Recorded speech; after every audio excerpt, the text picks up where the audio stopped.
Bonjour chers internautes, bonjour chers abonnés.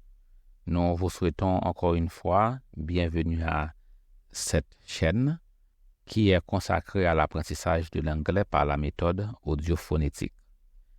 Quant au curriculum, nous sommes au jour 22 où nous allons en fait terminer avec cette première partie de préférence, cette première partie de la phonétique, de l'apprentissage de la phonétique. Alors, cette première partie vous a appris la phonétique française, en fait, où vous avez appris les lettres qui correspondent à chaque son qu'on a dans la langue française. Bien entendu, il y a des lettres qui sont communes ou des sons qui sont communs avec la langue anglaise. Donc, par conséquent, ça vous donne une bonne base, un bon départ, de bons prérequis pour avancer avec les sons que vous ne connaissez pas. Alors, avant de poursuivre, si vous fréquentez cette chaîne pour la première fois, donc nous vous invitons à regarder la première vidéo qui explique ce cours, qui explique la méthodologie afin que vous puissiez vous familiariser avec le contenu. Et ainsi, vous pouvez aussi suivre le curriculum de ce cours sur le site de viasolem.com. Alors, www.viasolem.com. Alors, j'ai mentionné les 3 W parce que parfois, ça peut ne pas marcher sans insérer les 3 W. Alors, une fois arrivé au site, alors vous aurez une première page d'informations sur ce site. Et ensuite, il y a au menu la page sur le cours d'anglais public qui va vous donner des liens sur chaque session et vous allez trouver le curriculum pour chaque session. Ainsi, vous pouvez commencer dès le début afin que vous puissiez vous former intégralement par cette méthode d'audio-phonétique. Maintenant, pour continuer dans le cadre du cours, alors aujourd'hui, vous allez apprendre les 3 dernières lettres qui vous restent à apprendre, à savoir la lettre F. Alors, naturellement, on mentionne le son de préférence en tant que nom de lettre, surtout si on n'a pas le symbole, n'est-ce pas, de l'alphabet traditionnel. Alors, le son J et le son U. Alors, c'est ainsi on bloquera en fait cette partie et pour passer ensuite au son que vous n'avez pas et dans la langue française. Alors, pour qu'il s'agisse de la méthode d'apprentissage par rapport à ce cours de phonétique, c'est toujours la même méthode, la méthode participative, en faisant des exercices de lecture, des exercices d'écriture, de la dictée et le fait de faire votre propre texte. Maintenant, pour ce qui concerne le modèle et de combinaison de sons, c'est toujours consonne-voyelle. En fait, consonne-voyelle, voyelle-consonne, une voyelle entre 2 consonnes et une consonne entre 2 voyelles. Alors, donc, dans 2 cours, n'est-ce pas, 2 ou 3 cours, vous allez commencer à pratiquer cette méthode, je crois. C'est ça. Dans 2 cours, vous allez commencer à pratiquer cette méthode par rapport à la phonétique anglaise d'une manière un peu plus exclusive, n'est-ce pas? Alors, il faut rappeler que les sons n'appartiennent pas nécessairement à une langue en particulier, n'est-ce pas?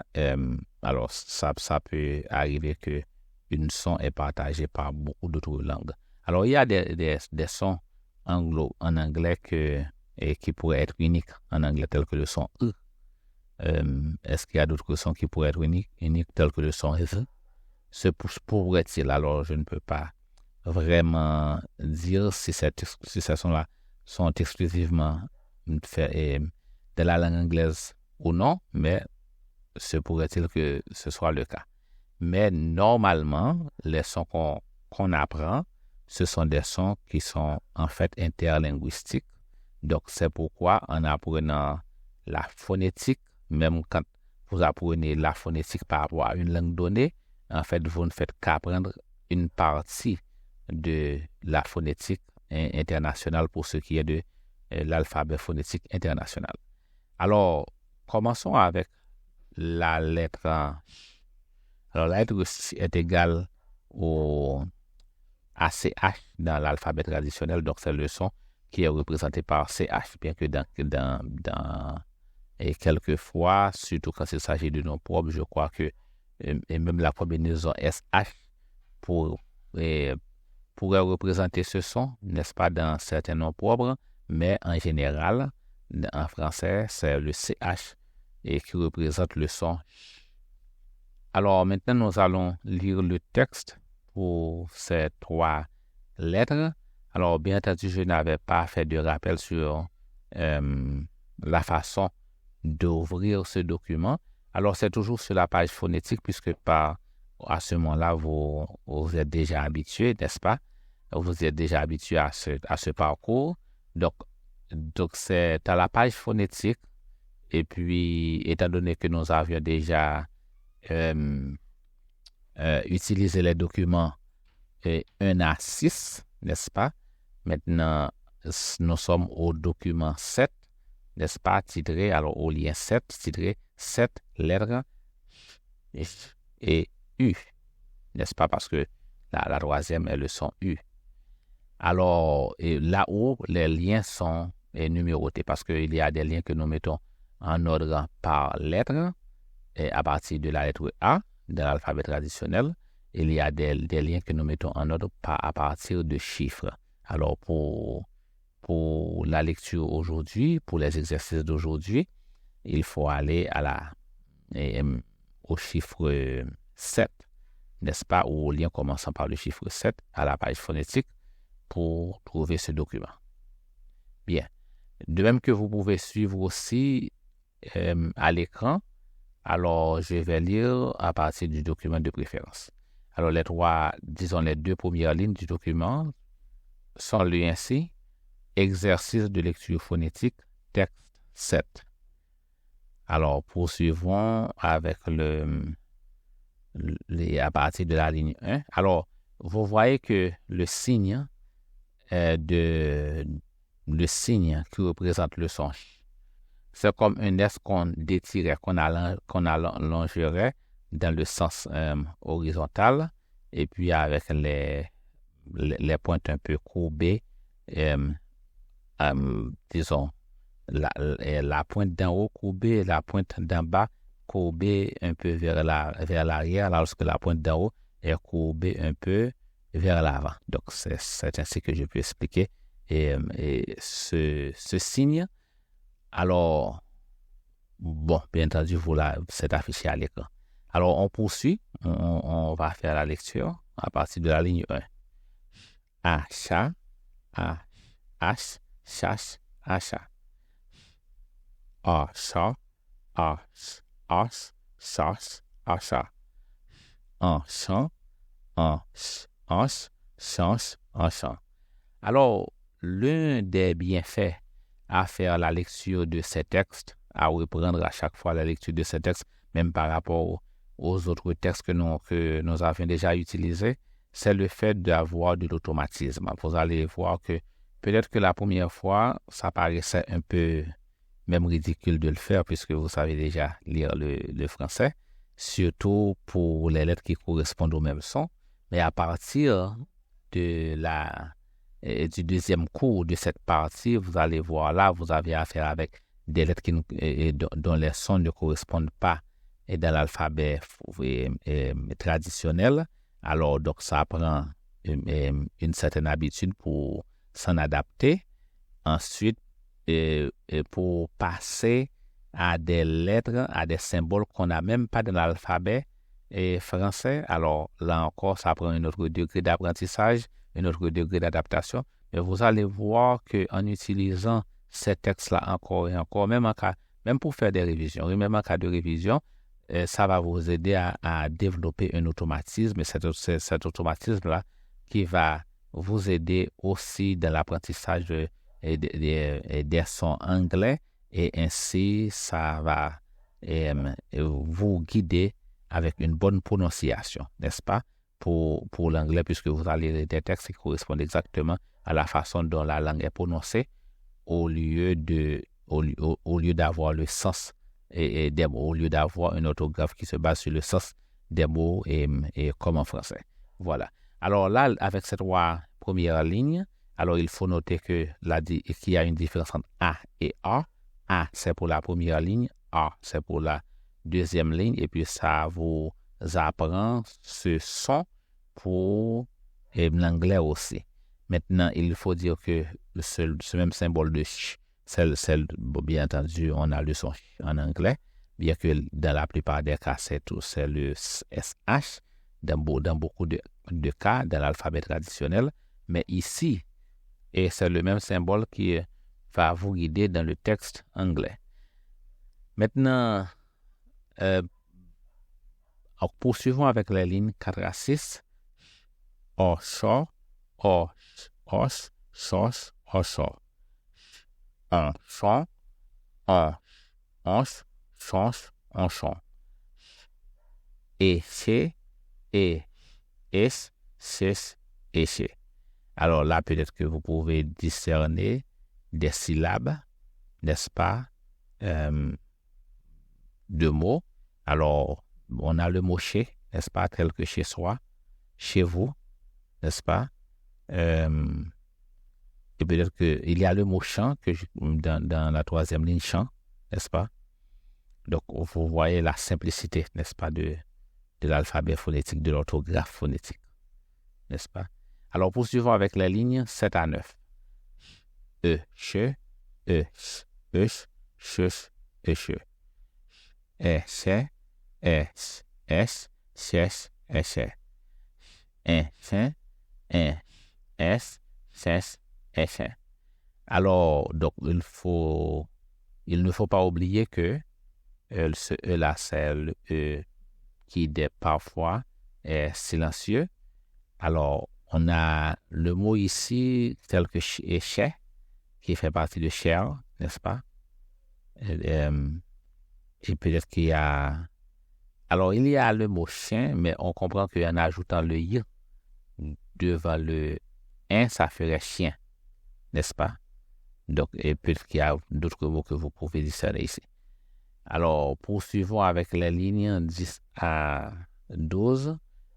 Ici, ici. Au chaud, os, chos, au chaud. Che, che.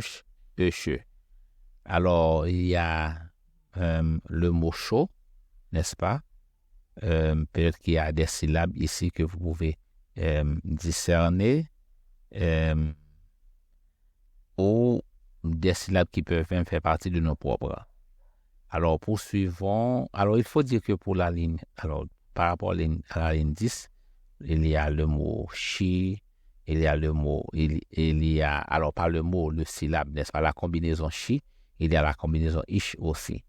Alors, il faut dire que ici, il ne faut pas se dire, je vois comment on écrit ish et chi, n'est-ce pas, et le chi anglais. Mais en fait, il faut dire que ce n'est pas le cas parce que c'est vrai, le son i qu'on a en anglais, c'est un i qui est là, qu'on dit lentement et qui se traîne, tel que i, n'est-ce pas? Alors, ça s'accompagne de 2 points pour signaler qu'on va traîner là-dessus, comme qu'on dit O, par exemple, O Jérusalem, n'est-ce pas? Alors, dans ce cas, on a besoin d'ajouter les 2 points, n'est-ce pas, au mot chi, pour faire chi, pour que cela puisse traîner un peu, n'est-ce pas? Voilà, alors là, c'était une précision saillante. Maintenant, poursuivons avec les lignes 13 à 15. Che, chech, che. Un chien, chef, un chien. Au chaud, ou, chou, ou chaud. Alors ici, non seulement vous pouvez essayer de déterminer des mots ou des syllabes de mots, mais même, comme je le répète aussi à chaque fois, même avec même des syllabes qui feraient partie de noms propres. Alors, donc là, nous sommes terminés avec cette section. Peut-être que vous pouvez imaginer deux mots, deux parties de mots que vous pouvez écrire. Alors, il faut dire que arrivé à cette fin de phonétique française, c'est-à-dire vous devriez être capable d'écrire quel que soit le mot en français, à part des deux lettres qu'il vous reste à apprendre. Alors, donc il faut vous rappeler aussi que vous pouvez écrire, n'est-ce pas, cette partie, et ensuite prendre la dictée pour vous assurer que vous en avez une bonne assimilation. Il faut dire aussi qu'il y a des symboles qui ne sont pas faciles à retenir, qu'on peut faire des fautes et faciles là-dessus, n'est-ce pas? Par exemple, le symbole 1, le symbole E, par exemple, le symbole E aussi, ce sont des symboles qui peuvent être facilement confondus l'un par rapport à l'autre, n'est-ce pas? Bien. Maintenant, poursuivons avec la prochaine section. Maintenant, on a le symbole qui représente le son J. Alors, donc, vous comprenez qu'on a la lettre J ne représente pas le son en phonétique, ça représente le son Y. Alors que en phonétique, alors ce symbole-là que vous voyez, n'est-ce pas, au début de la ligne 16, donc c'est le symbole qui représente le son J. Alors c'est comme un droit à l'envers, mais on peut dire que la tête, ou plutôt la première courbe, est modifiée. Alors c'est ce que représente le son J. Alors c'est là l'importance de la dictée, parce qu'ici on peut facilement se tromper, puisque vous êtes déjà habitué avec la lettre J, n'est-ce pas, de l'alphabet traditionnel pour représenter le son J. Maintenant, poursuivons la lecture à partir de la ligne 16. A, ja, a, age, chage, aja. J, a, ja, a, age, Georges, aja. Un, Jean, un, ange, échange, ange. Alors, il y a le mot ange, n'est-ce pas? Le mot Jean. Alors, Jean, c'est un nom propre de préférence, n'est-ce pas? Mais donc, en ajoutant le son R, on aura genre, n'est-ce pas? Et peut-être qu'il y a d'autres mots que vous pouvez des fois ici, tels que genre, n'est-ce pas? Ainsi de suite. Alors, maintenant, on poursuit avec les lignes du 19 à 21. Puis, o, jo, o, oj, Georges, ojo. On, Jean, on, ange, Georges, onjon. Je, et, je, et, ej, jej, et je. Alors, je pense que la plupart de ces combinaisons pourraient être des syllabes de préférence, sont des syllabes de quelques mots de préférence. Par exemple, Jean, n'est-ce pas? Et jongler, par exemple, où vous pouvez avoir d'autres mots qui vous viennent à l'esprit. Maintenant, poursuivons avec les lignes 22 à 24. Je, e, je, e, je, je, je. Je, j'ai, j'ai. Je, j'ai, j'ai. Alors là, qu'est-ce qu'on peut dire? C'est que ce je, par exemple, je, en tant que pronom personnel, donc c'est exactement la façon dont ça s'écrit. Ça s'écrit puisque ça peut être aussi silencieux, tel que je suis, n'est-ce pas? Je suis, par exemple. Ensuite, il y a le mot j'ai.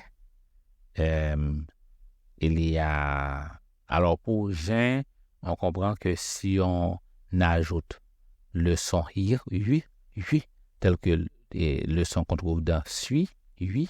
Donc, ça fait juin, n'est-ce pas? Voilà. Alors, poursuivons avec la ligne 25 à 27. J, I, J, E, J, J, J, O, Jo, O, Oj, Joj, Ojo. J, E, Je, J, Euj, Jeuj, Euj. Alors là, vous faites la différence entre les deux je, n'est-ce pas? Je en tant que pronom et je comme nom commun, par exemple les Jeux olympiques. Donc on comprend que ce je s'écrit avec le O qui est barré par la barre oblique, n'est-ce pas? Donc là, on peut bien faire la différence et ici, on a pas mal de mots tels que J, et quelque chose qui se J, par exemple. Voilà. Et ensuite, on a des syllabes qui font partie d'autres mots ici. Alors, poursuivons avec les lignes 28 à 30. Je, je, j, je, je, je, je,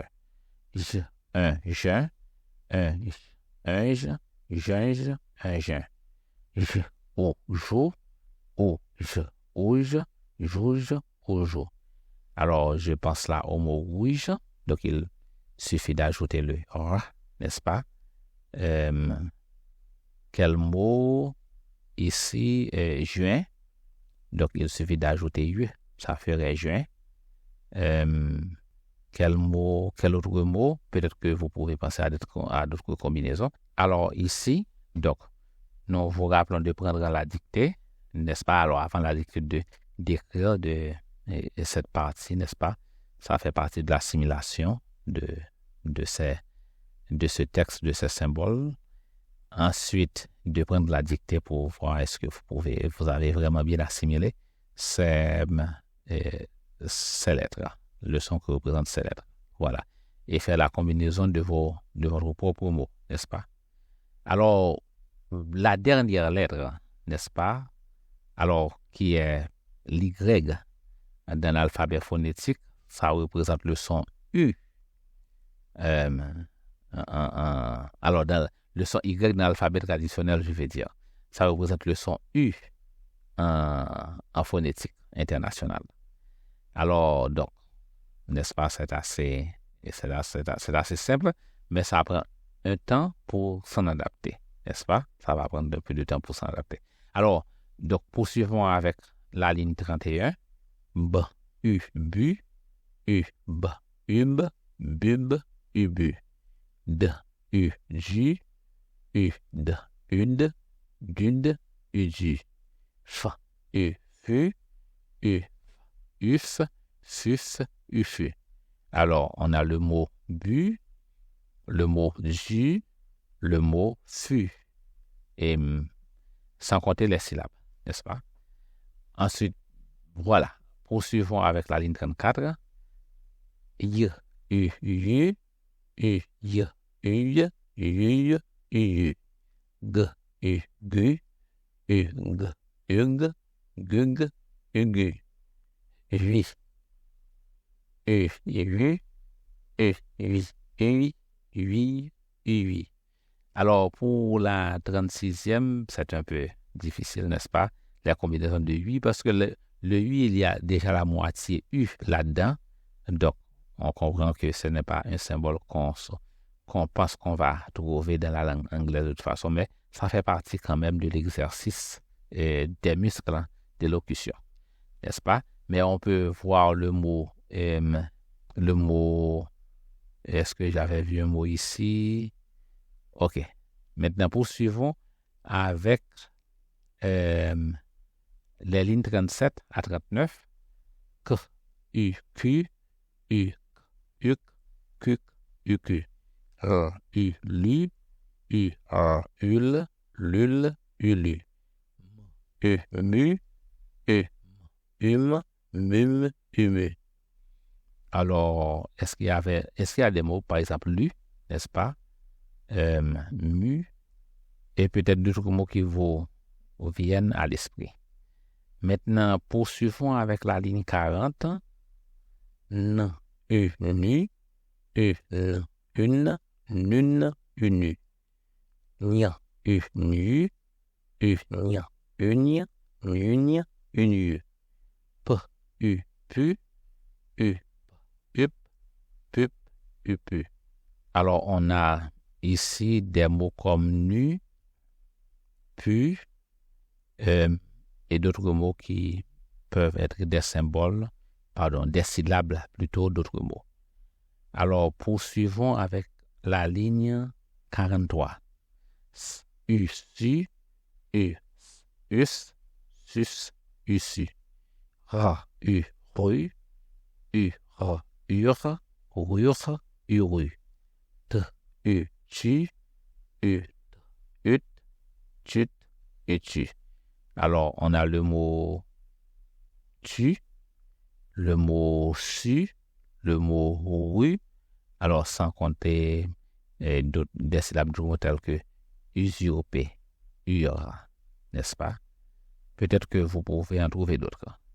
Alors, terminons avec les lignes 46 à 48. V, U, vu, U, v, uve, vuve, uvu. W, U, ru, U, wa, uwa, wiwa, uru. Z, U, zu, U, z, use, zuzde, usu. Alors, on voit des mots ici tels que vu, n'est-ce pas? Use, user. Quel autre mot qu'on peut trouver ici? Alors, oui, usurper, use, n'est-ce pas? Oui.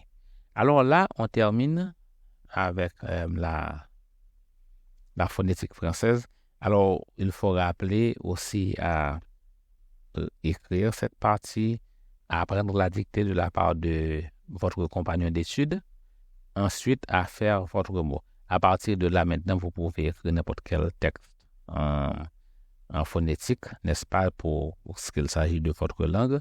Alors, c'est pourquoi il est important de prendre des dictées. Peut-être que vous pouvez prendre d'autres dictées. Peut-être que vous pouvez utiliser les textes que nous avons sur le site, n'est-ce pas, pour vous aider en ce sens. Alors, ainsi, vous serez à même de vous habituer avec la lecture phonétique. Comme on l'avait mentionné, ça fait partie de notre grand projet, le fait de produire constamment des ouvrages en phonétique, alors soit des ouvrages unilingues et aussi des ouvrages bilingues, des lexiques, ainsi de suite, mais tout le texte sera en phonétique. Ainsi, ça faciliterait, n'est-ce pas, la lecture d'une langue à une autre, n'est-ce pas? Donc, au lieu de interchanger à chaque fois, par exemple, on a une partie de texte en français et puis on a une partie de texte en anglais et puis la partie française est un alphabet traditionnel alors que la partie anglaise est en phonétique. Donc, je crois que ça peut même déranger un peu, n'est-ce pas? Alors, si on a tout en phonétique, c'est ce qui va mieux aider. Voilà. Alors, comme deuxième activité pour la journée, vous avez à visionner une vidéo. Alors, je crois que maintenant, vous êtes familier avec la façon dont cette activité est suggérée de le faire. Par exemple, donc, si on comprend que s'il faut regarder une vidéo entre 10 à 20 fois, n'est-ce pas, pour vous habituer au contenu, une fois que vous vous êtes habitué au contenu, vous pouvez passer à une autre vidéo. Alors, et des vidéos, en fait, d'émissions anglaises. Alors, comme rappel, nous vous invitons à vous abonner si vous ne l'avez pas encore fait, à partager ce cours de préférence à quelqu'un qui peut en tirer profit, à liker pour aider avec les algorithmes, à acheter nos produits qui sont disponibles et à contribuer financièrement si c'est ce que vous souhaitez.